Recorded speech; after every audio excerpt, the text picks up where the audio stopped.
दर्शकों नमस्कार। Hello doctor कार्यक्रम में आप सभी का स्वागत है। आज पूरा विश्व कोविड-19 नामक महामारी से जूझ रहा है और हम सभी मेडिकल एक्सपर्ट सरकार द्वारा दिए जाने वाले समय समय पर दिशा निर्देशों का पालन भी कर रहे हैं ताकि हम खुद को और अपने परिवार को इस महामारी से सुरक्षित कर सकें। आज इस कार्यक्रम में हम बात करेंगे कोविड-19 पर ही और इस विषय पर विस्तार से जानकारी देने के लिए हमारे साथ स्टूडियो में उपस्थित हैं doctor Gopalashish Sharma, senior resident department of community medicine IGMC Shimla से। और डॉक्टर साहब आपका कार्यक्रम में स्वागत है। और सबसे पहले अपने दर्शकों को बताना चाहेंगे कि ये है लाइव फोन इन कार्यक्रम। अगर आपका कोई भी सवाल है कोविड-19 को लेकर तो आप हमें कॉल कर सकते हैं। हमारे फ़ोन नंबर हैं 28000177 और 28000178। STD कोड रहेगा 0177।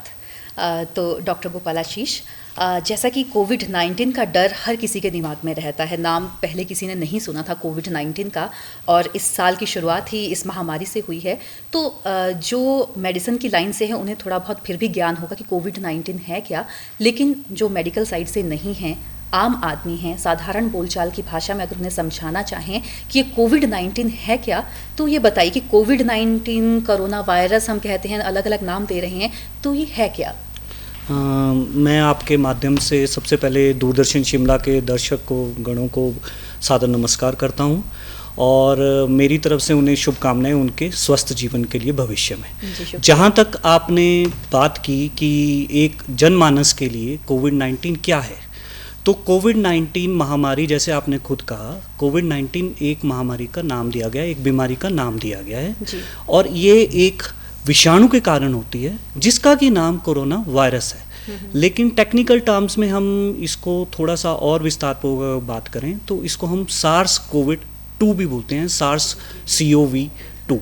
वो नाम इसका इसलिए रखा गया है क्योंकि इससे पहले भी इसी तरह का संक्रमण, विषाणु से होने वाला संक्रमण करीब 16 साल पहले या 17 साल पहले 2003 में भी आया था जी। और उसके बाद उससे मिलता जुलता, क्योंकि इसका विषाणु भी उसी वायरस से मिलता जुलता है, इसलिए ये विषाणु सार्स कोविड-2 के नाम से जाना जाता है। और बीमारी जैसे आपने बोला कोविड-19, तो इनके शब्दों को ही हम या अल्फ़ाबेट्स को अगर कंसिडर करें, C stands for corona, CO, and V stands for virus, I stand for infectious, D stands for disease, and क्योंकि ये बीमारी 2019 में हुई है तो इसका नाम कोविड-19 दिया गया है जी। और कार्यक्रम की शुरुआत में ही हमारे दर्शकों का फ़ोन आ गया है कार्यक्रम में, उनसे बात करते हैं। हेलो जी, कार्यक्रम में स्वागत है आपका, अपना सवाल पूछिए। मैम नमस्कार। जी नमस्कार। मैं पालमपुर से बोल रहा हूँ जी। आपका नाम? मेरा नाम अरुण कानूनगो है जी। जी पूछिए अपना सवाल। मैम मेरा प्रश्न है, मैं पिछले 65 दिन से कोविड सेंटर तौर में काम कर रहा हूँ, जो क्वारंटीन सेंटर है जी। तो अभी तक तो हमारे साथ कोई इंसिडेंट हुआ नहीं है, लेकिन मुझे क्या प्रिकॉशन रखनी चाहिए ताकि मैं आगे तक सेवा दे सकूं? क्या प्रश्न? ये बोल रहे हैं कि ये ऑलरेडी ऐसी जगह पर काम कर रहे हैं जहां पर कोविड-19 के पेशेंट हैं, तो इनको प्रिकॉशन क्या लेनी चाहिए? देखिए सर, सबसे पहले आपका बहुत बहुत धन्यवाद प्रश्न पूछने के लिए। जैसे कि आपने, मैं थोड़ा आवाज़ क्लियर नहीं सुन पाया, लेकिन अगर आप कोविड केयर सेंटर में रह रहे हैं तो प्रोबेबली आपके पास कोविड सस्पेक्ट के वो व्यक्ति या वो मरीज़ होंगे जिनको कि माइल्ड सिम्टोमेटिक होंगे। तो जो भी सरकार के दिशा निर्देश हैं उनके साथ आपको डील करते हुए as a health care provider वो फॉलो करने चाहिए, जिसमें कि आपकी mask wearing as per the recommendation of the government of Himachal Pradesh, personal protective equipment, जो कि जितना मुझे नहीं पता आपका संपर्क कितना है वहाँ पे मरीज़ के साथ, लेकिन जो भी जितना भी आप संपर्क में आ रहे हैं वो ध्यान रखना चाहिए। कुछ सावधानियां जो अलग से आपको बरतनी चाहिए, मैं उसके बारे में बताना चाहूँगा कि आपको अपनी सेहत को लेके सचेत रहना चाहिए, जो कि जैसे कि कोविड-19 के मुख्य लक्षण होते हैं जो कि अभी तक पाया गया है, बुखार हो सकता है, खांसी हो सकती है, सांस लेने में तकलीफ हो सकती है, या फिर जो नए लक्षण अभी पता लग रहे हैं कि कुछ व्यक्तियों में डायरिया भी रिपोर्ट हुआ है, कुछ व्यक्तियों में बॉडी एक्स या मसल मांसपेशियों में दर्द बोलते हैं, इस तरह के हुए, उसको लेके आपको खुद की एक सेल्फ मॉनिटरिंग जरूर करनी चाहिए।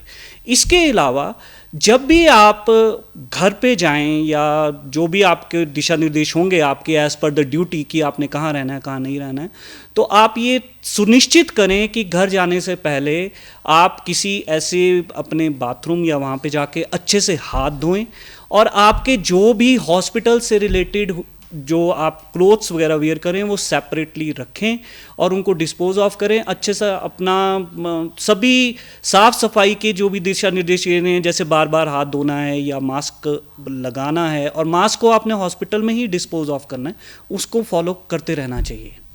जी, शुक्रिया आपका कॉल करने के लिए। और अगला सवाल, जैसे कि आपने अभी पालमपुर से जो कॉल आया था उनका जवाब दिया और आपने मास्क की बात की, तो मास्क कितना ज़रूरी है, कितनी अहम भूमिका अदा करता है इस संक्रमण से लड़ने में? मैं आपको बधाई देना चाहूँगा कि आपने ये प्रश्न पूछा है, क्योंकि जिस दौर में हमारा अब कोविड-19 का संक्रमण हमारे भारतवर्ष में या हमारे हिमाचल में पहुंच रहा है, उसमें मास्क का पहनना एक अत्यंत महत्वपूर्ण कड़ी होने जा रहा है। मैं इसको थोड़ा सा विस्तार पूर्वक बताना चाहूँगा अपने जो दर्शकगण हैं उनके लिए भी, कि जैसे कि मैंने बताया कि कोरोना वायरस या सार्स कोविड-2 का जो संक्रमण है, जब ये व्यक्ति में जाता है तो इसकी जो नेचुरल हिस्ट्री ऑफ डिजीज़ है उसमें एक फेज़ ये भी आता है कि टेस्टिंग करने से पहले व्यक्ति संक्रमित हो जाता है और वो संक्रमण फैला भी सकता है। अब जब वो संक्रमण फैला सकता है तो इसको जो रूट ऑफ ट्रांसमिशन कहते हैं कि दूसरा व्यक्ति संक्रमण को कब कैच करेगा, तो इसके 3 ही मुख्यतः रूट ऑफ ट्रांसमिशन होते हैं। नंबर 1 आपकी आइज, नंबर 2 आपका नोज और नंबर 3 आपका माउथ।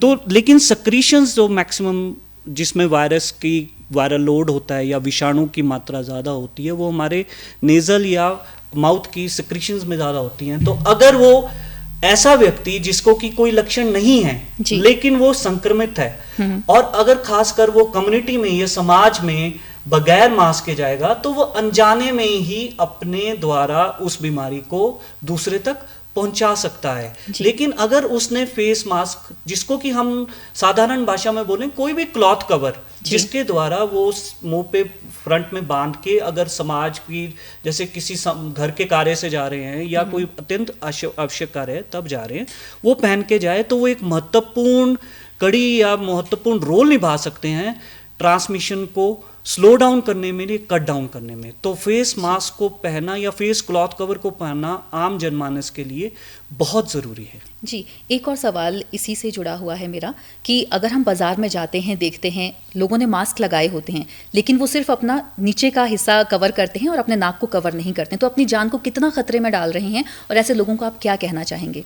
मैं जान को खतरे में मैं ये बोलूँगा कि उनको संक्रमण होने का रिस्क बढ़ जाता है। जी, ज़रूरी नहीं है कि उनकी जान के खतरे, क्योंकि इसमें हम एक मापदंड लेते हैं केस फर्टिलिटी रेट। जी, केस फर्टिलिटी रेट कि कितने व्यक्ति संक्रमित हुए और कितनों को दुर्भाग्यवश उनकी मौत हो गई। तो हमारे अभी हिमाचल स्टेट में इट इज़ लेस देन 1%। जी, तो सभी को जान का खतरा नहीं है, पर साथ ही अगर वो संक्रमण से बचना चाहते हैं तो वो अगर फेस मास्क लगा के रहेंगे, तो मैंने जैसे बोला रूट ऑफ ट्रांसमिशन आपका नोज या माउथ ही है, और बार बार अपने हाथ वगैरह को नहीं छुएंगे तो वो बचे रहेंगे। और साथ ही अगर वो संक्रमित हैं तो वो दूसरे को भी संक्रमण होने से बचा सकते हैं। जी, तो ये फेस मास्क या फेस क्लॉथ कवर ये डबल बेनिफिट का काम करता है, खुद को भी संक्रमण होने से बचाता है और दूसरे को भी संक्रमण से बचाता है।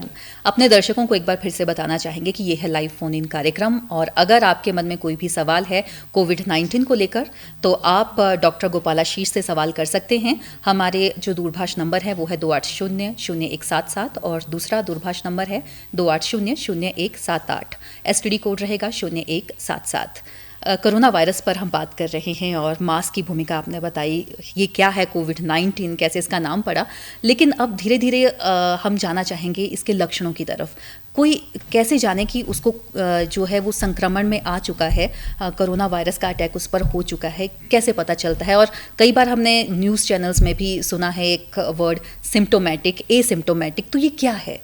देखिए, क्योंकि मैं थोड़ा सा अपने विचार या जो भी बताना चाहे, मैं उससे पहले ये ज़रूर कहना चाहूँगा, क्योंकि ये नए तरह का संक्रमण है जी। तो रोज़ शोध के बाद कोई नई अगर ज्ञान या विज्ञान फाइंडिंग देता है तो वो डिसेमिनेट करते हुए पब्लिक में टाइम लगता है जी। लेकिन जो अभी तक पता लगा है, जितने भी हमारे विश्व संस्थान हैं, चाहे वो CDC अटलांटा है या हमारी नेशनल बॉडी है, हमारा NHM हिमाचल प्रदेश का है, ICMR है, तो उन्होंने बताया कि मुख्यतः जो इन्फ्लुएंजा लाइक इलनेस जिसको हम बोलते हैं, जो कि एक बुखार हो सकता है और खांसी हो सकती है। बुखार 100 डिग्री या 100.4 डिग्री से ज़्यादा का, उसको इन्फ्लुएंजा लाइक सिम्टम बोलते हैं। वो fever, cough and SOB, shortness of breath या सांस लेने में तकलीफ, खांसी, बुखार और सांस लेने में तकलीफ, ये मुख्यतः इसके जो लक्षण पाए गए। मैं डॉक्टर साहब आपको रुकना चाहूँगी क्योंकि एक और कॉल कार्यक्रम में लग चुका है।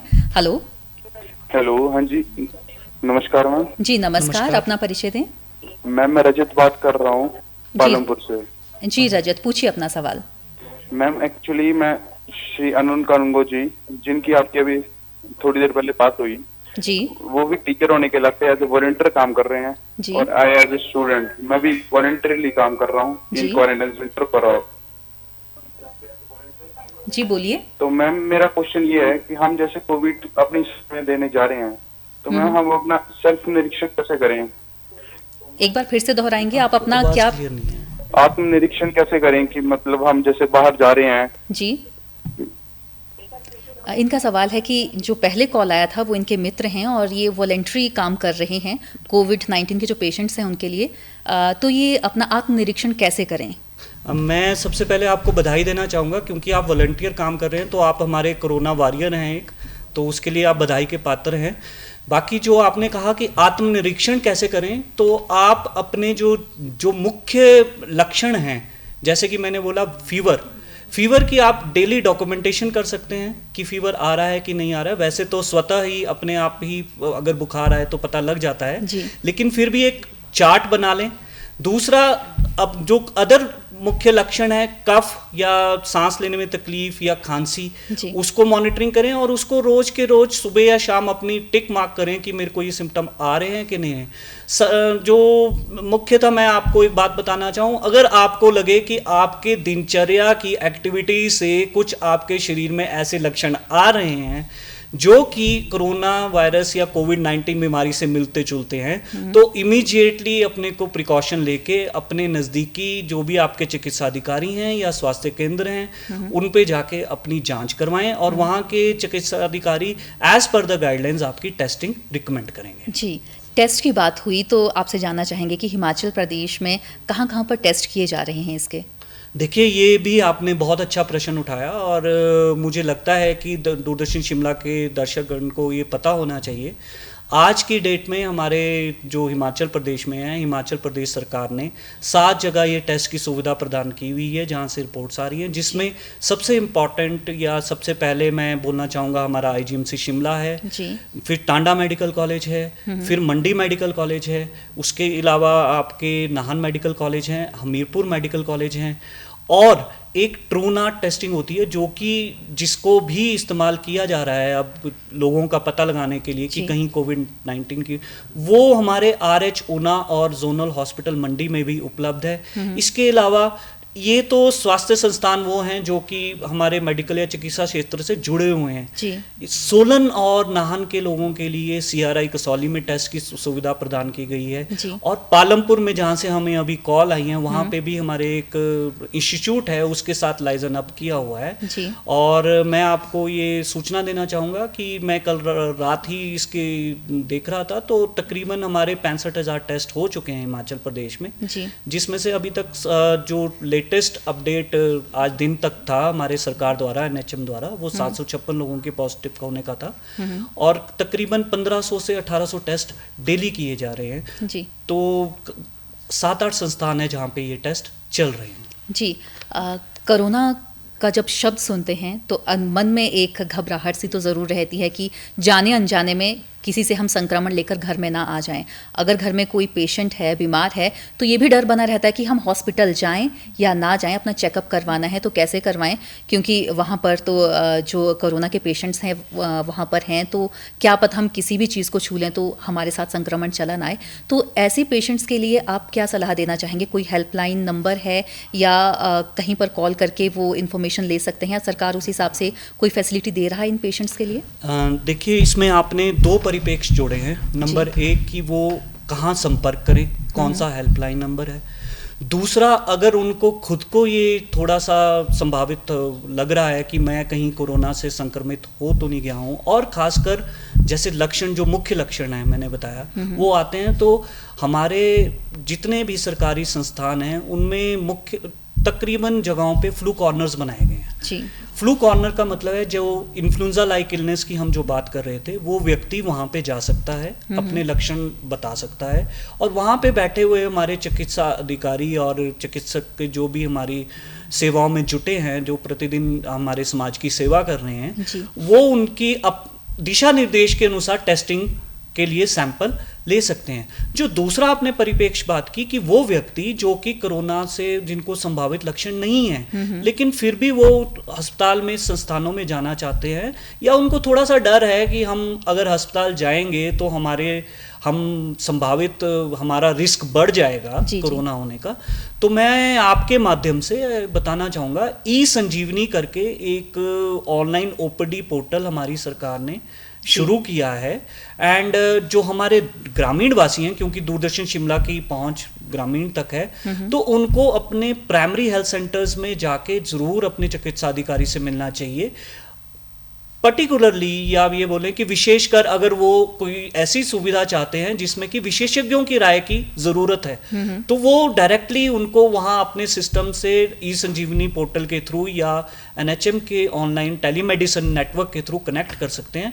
दे कैन टेक द कंसल्टेशन, वो परामर्श ले सकते हैं और फिर ये फैसला कर सकते हैं कि हमें IGMC या नज़दीकी मेडिकल कॉलेज आना है या नहीं आना है। तो ये सुविधा NHM की वेबसाइट पे भी उपलब्ध है। और हेल्पलाइन नंबर्स की जहाँ तक आपने बात की, तो आप प्लीज़ अपने दर्शकगण को बताइए। दो हेल्पलाइन नंबर्स, एक जो हमारी स्टेट ने चलाया हुआ है वो है 104, और नेशनल हेल्पलाइन नंबर कोविड-19 को लेके जो चल रहा है वो है 1075। तो 104 पे वो संपर्क कर सकते हैं। जी, और ये बहुत ही महत्वपूर्ण जानकारी है हमारे जितने भी दर्शकगण हैं कि वो एक फ़ोन कॉल पर अपनी सारी समस्याओं का समाधान वो पा सकते हैं। कई बार हम देखते हैं कि अगर मध्यम वर्ग का कोई सदस्य मध्यम वर्ग परिवार से संबंध रखता है और कोरोना वायरस से वो संक्रमित हो जाता है, तो खर्चा अगर प्राइवेट सेक्टर में वो जाकर करवाता है तो बहुत ज़्यादा आ जाता है। तो सरकार ने कोई स्कीम ऐसे पेशेंट्स के लिए चलाई है कि उनका खर्चा कम हो सके? देखिए, अभी तक तो जो भी कोरोना से, इस सवाल का हम जवाब लेंगे, लेकिन एक और दर्शक हमारे साथ कार्यक्रम में इस वक्त जुड़ चुके हैं, जानते हैं उनका नाम। हेलो जी, नमस्कार, कार्यक्रम में स्वागत है आपका। नमस्कार मैम जी, अपना परिचय दें। मेरा नाम मैडम राजकुमार जी। राजकुमार जी, मैं पालमपुर से बात कर रहा हूँ। जी, बेसिकली मैं एक टीचर हूँ, लेक्चरर हूँ गवर्नमेंट स्कूल्स यहाँ स्लो में, पालमपुर के पास ही जी। और मैं पिछले 1.5-2 महीने से कोविड सर्विस में ही लगा हूँ एज ए वॉलंटियर जी। तो हम मैडम यहाँ प्रोर में है, जो हिमाचल का सबसे बड़ा क्वारंटाइन सेंटर है, वहाँ पे सर्विस देते हैं। तो मैं ये पूछना चाहता हूँ कि जब हम खाना वगैरह सर्व करते हैं लोगों को वहाँ पर जी, तो कम से कम कितना डिस्टेंस बीच में होना चाहिए? जी, शुक्रिया, आपने बड़ा अच्छा प्रश्न पूछा है और मैं दोबारा से, आप भी बधाई के पात्र हैं, इस जनसेवा में जुटे हैं। जहाँ तक आपका प्रश्न है कि क्वारंटाइन सेंटर में रहते हुए आपने कितनी दूरी से जो वहाँ पे क्वारंटाइन में व्यक्ति रह रहे हैं उनको खाना सर्व करना है, जो एक दूरी है वो मिनिमम, जो हमारे जितने भी शोध से पता लगा है, तो वो 1 मीटर की दूरी मेंटेन होनी चाहिए। लेकिन मैं साथ साथ ये भी कहना चाहूँगा कि अगर वो व्यक्ति ने मास्क पहना है और जो खाना बांटने वाला है उसने अपने हाथ अच्छे से धोए हैं, खाना बांटने से पहले और बाद में, और उस व्यक्ति ने जिसने खाना लेना है वो मास्क पहन के बैठा है, अपने हाथ अच्छे से धोए हैं, उन जगहों को, उन सतहों को जहाँ पे कि वो खाना परोसा जा रहा है, रेगुलर रूप से गवर्नमेंट के दिशा निर्देशानुसार सोडियम हाइपोक्लोराइड से जिनकी सफाई की जा रही है, तो संक्रमण होने का चांस बहुत ही कम हो जाता है। क्योंकि मैं दोबारा से ये अपने जितने भी दर्शकगण हैं उनको ये बोलना चाहता हूं कि संक्रमण होने का रूट ऑफ ट्रांसमिशन तीन ही है, आपका मुंह, नाक और आंख। और अगर वो ट्रांसमिशन प्रोसेस को आप किसी तरह से रोक दें, चाहे वो मास्क के द्वारा या बार बार हाथ धोने के द्वारा, और तीसरा जो इन्होंने बात की कि इतनी दूरी मेंटेन होनी चाहिए, क्योंकि स्वाभाविक है कि जब खाना बांटेंगे वो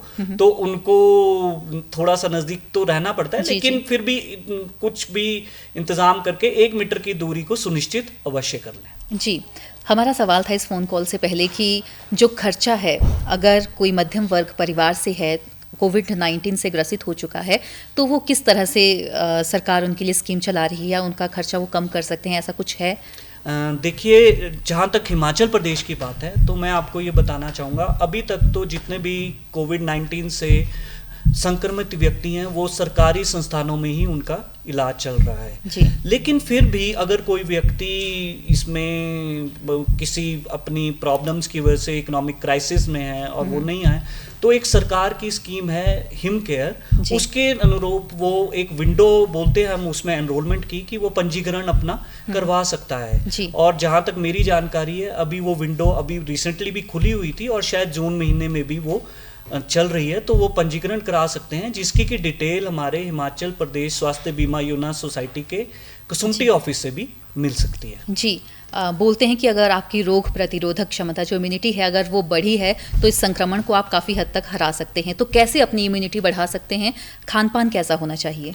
देखिए, मैं ये भी आपने बहुत अच्छा प्रश्न पूछा और मैं ये बोलना चाहूँगा कि जो हमारे खान पान में जो भी पदार्थ होने चाहिए वो पोषक होने चाहिए, जैसे कि हरी सब्जियां हो गई, हरी सब्जियों के अलावा हमारे ताज़े फल हो गए, और हिमाचल तो एक फ्रूट बॉल कहा जाता है और आजकल काफ़ी फ्रूट्स अवेलेबल भी हैं हमारे वेरियस बेल्ट्स में, तो उसका नियमित रेगुलर सेवन, समय समय पर खाना, ये सारे जो भी हमारी पहले से चले आए हैं, तुलसी या वो जो कि आयुर्वेदिक विभाग की तरफ से दिशा निर्देश जारी किए जाते हैं कि उस तरह की चीज़ों का अगर वो सेवन लगातार करते रहे, दूध एक बहुत अच्छा पौष्टिक आहार है, मतलब न्यूट्रिशियस फूड अगर वो कंज्यूम करें रादर देन जंक फूड या फास्ट फूड हम कहें, जो कि बर्गर के रूप में हो सकता है, पिज़्ज़ा के रूप में हो सकता है या समोसे हो सकते हैं, तो उनकी प्रतिरोधक क्षमता बनी रहेगी, बढ़ेगी भी, क्योंकि उनमें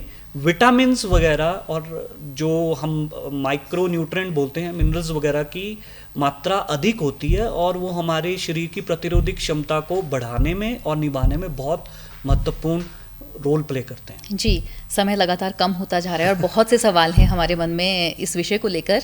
टेस्ट के बारे में अगर हम जानना चाहें आपसे, तो इसकी टेस्ट रिपोर्ट कितने दिन में आ जाती है, कौन कौन से टेस्ट किए जाते हैं?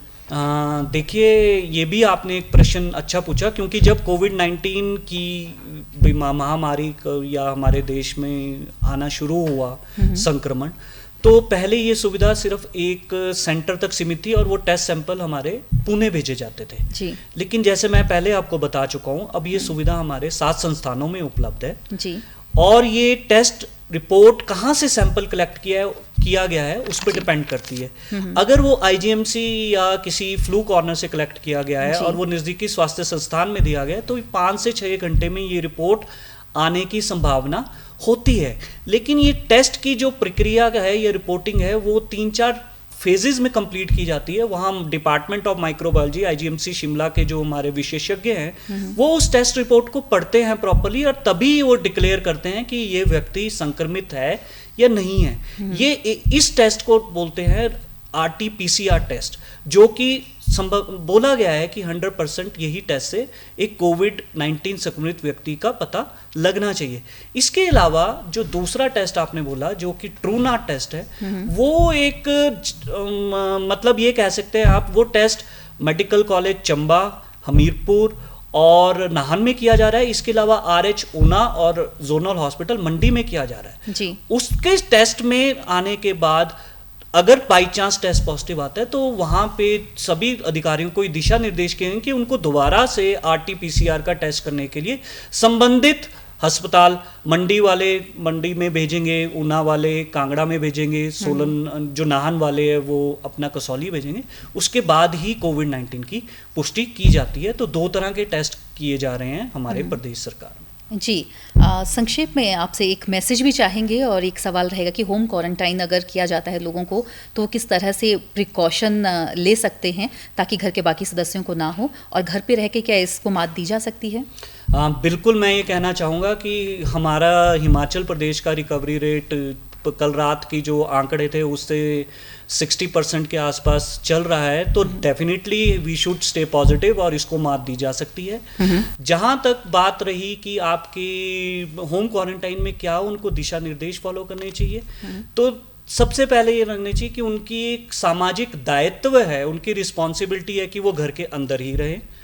परिवार के सदस्यों से वो दूरी बनाए रखें जितना संभव हो सके जी। हर घर परिवार की वस्तुस्थिति डिफरेंट हो सकती है, लेकिन मास्क पहने, बार बार अपना हाथ धोएं और विभिन्न प्रकार के सतहों को बहुत ज़्यादा ना छुएं। जी। डॉक्टर गोपालाशीष, आप कार्यक्रम में आए और इतनी महत्वपूर्ण जानकारी हमारे दर्शकों को दी, आपका बेहद शुक्रिया। और जैसे जैसे समय बीत रहा है वैसे वैसे जो कोरोना के पेशेंट हैं बेशक बढ़ रहे हैं, लेकिन लोगों में जागरूकता भी बहुत बढ़ी है। तो इस जागरूकता को यूं ही बनाए रखिए और इस महामारी को आप और हम मिलकर मात दे सकते हैं। हेलो डॉक्टर कार्यक्रम में आज बस इतना ही, अब आज्ञा दीजिए, नमस्कार। धन्यवाद। I hope it goes well.